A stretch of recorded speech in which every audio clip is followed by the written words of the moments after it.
Maharashtra party के जिला अध्यक्षों को और शहरी अध्यक्ष जो हमारे उनको बुलाया, जहाँ जहाँ पे नगर परिषद के, आपके म्यूनिसिपल कमेटी के और मेयर के जो चुनाव होने हैं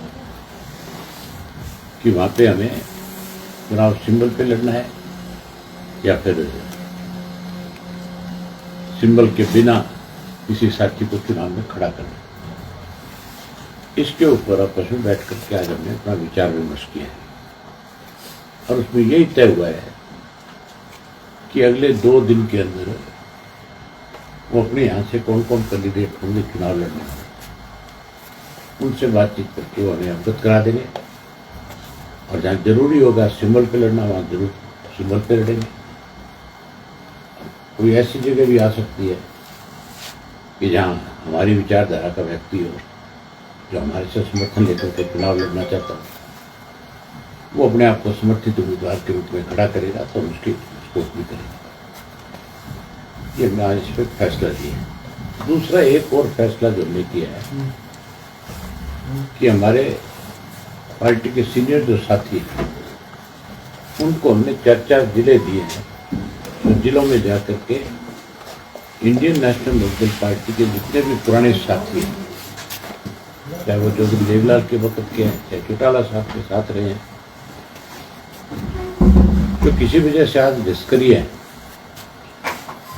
उन सब से संपर्क करेंगे, उन सब से बातचीत करेंगे, उनसे मिलेंगे और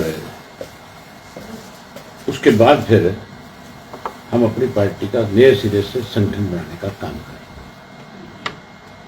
जैसे संगठन बनाएंगे उसके बाद डिस्ट्रिक्ट वाइज मीटिंगें रखेंगे, डिस्ट्रिक्ट वाइज मीटिंग रख करके और फिर सरकार की कमियां और खामियां को जहाँ उजागर करने का काम करेंगे।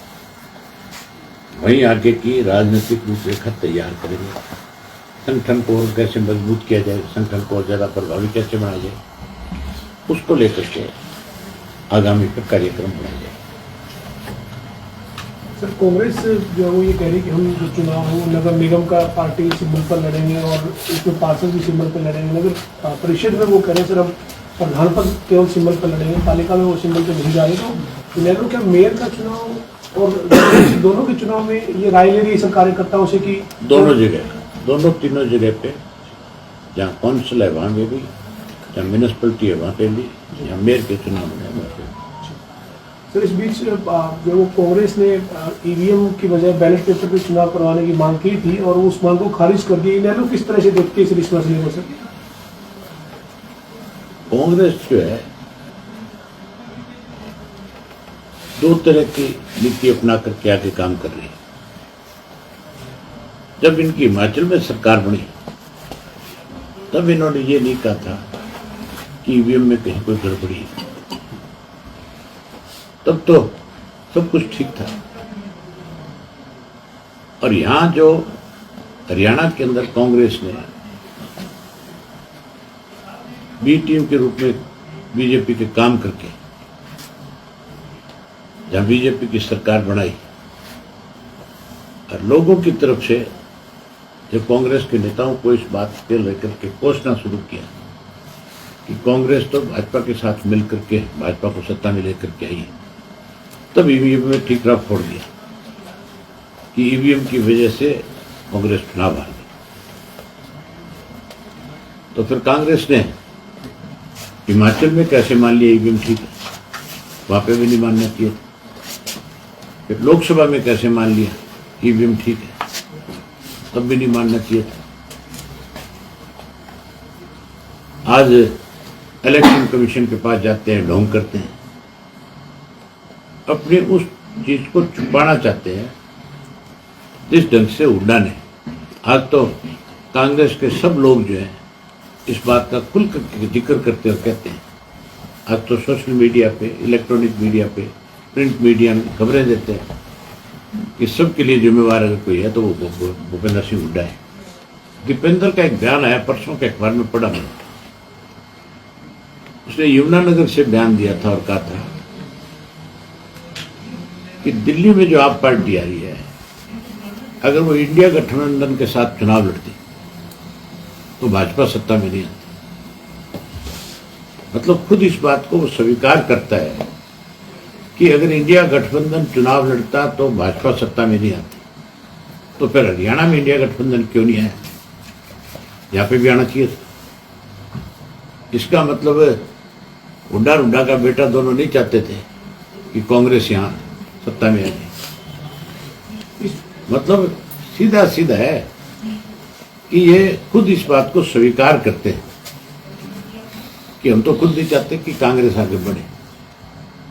इसीलिए आज कांग्रेस का भट्टा बैठ गया। आने वाले समय में कांग्रेस रीजनल पार्टी बनकर के रह जाएगी, ऐसी हालत रहेगी। सर, एक और चर्चा है सोशल मीडिया पे, एक वीडियो वायरल हो रहा है जिसमें प्रधानमंत्री भूपेंद्र सिंह हुड्डा और दीपेंद्र सिंह हुड्डा से मुलाकात करके जो दिख रहे हैं वीडियो सोशल मीडिया में चर्चा नहीं। सर, कुछ टिप्पणी करना चाहिए? तो उसमें साफ साफ ये कहा जा रहा है प्रधानमंत्री की तरफ से, वो ये कहते हैं कि हुड्डा साहब सब ठीक चल रहा है ना। उसका क्या मतलब है? आप इस बात से अंदाजा लगा सकते हो। जो भी थोड़ा सा समझ रखता है वो व्यक्ति अच्छी तरह से बात को सुन करके खुल करके कह सकता है कि ये तो एजेंट के रूप में काम करने वाला व्यक्ति है। सब ठीक है, सब ठीक का मतलब ईडी उडी सब ठीक चल रहा है अब तक है। फिर वो निमंत्रण भी देते हैं कि देते हैं कि आओ यार मिलो एक दिन, तो इसका मतलब मिलना जुलना जारी है। सर, अनुशासनहीनता के मामले में अनिल विज को नोटिस दिया है सर बीजेपी ने। हालांकि ये उनके संगठन का मसला है, लेकिन कैसे देखते हैं सर? क्या आपको लगता है कि कोई अनुशासनहीनता विज ने की है जो उनके जिस तरीके के बयान आए हैं? अब विज साहब का यह तो इनका अपना राजनीतिक अंदरूनी मामला है इनकी पार्टी का, लेकिन जिस ढंग से विज साहब के बयान आए थे, अब विज साहब उस पर अपनी बयान जो बातें कही थे उस पर अडिंग रहेंगे कि नहीं रहेंगे, क्या जवाब देंगे, इस बात का तो आप जाकर के विज साहब से पूछो तो वो ज्यादा बेहतर बताएंगे। मैं उनके बारे में क्या कह सकता हूँ? अगर वो अपनी बात पे रहते हैं तो फिर वो कौन सी अनुशासनहीनता पे कार्रवाई करेंगे? ये कार्रवाई तो और बहुत लोगों पे होनी चाहिए थी।